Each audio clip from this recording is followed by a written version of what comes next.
Umaga pa lang, 14 na ang nasitang sasakyan matapos dumaan sa EDSA Busway. Live mula sa Quezon City, may unang balita sa EJ Gomez.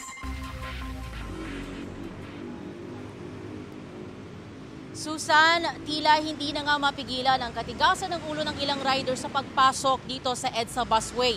Yan ay sa kabila ng halos linggo-linggong operasyon ng MMDA at sa kabila ng malaking multang nakapataw sa paglabag dito.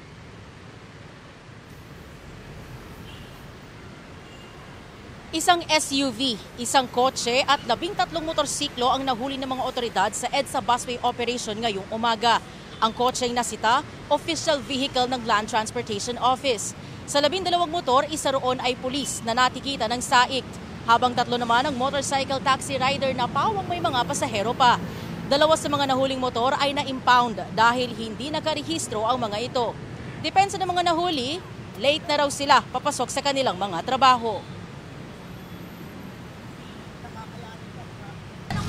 Bakit napadaan sa busway? May sundo lang po ako na may sundo lang po na empleyado. May meeting po kasi kaya 7 po kasi kaya hindi nakakayanin ma'am, traffic kasi sobra.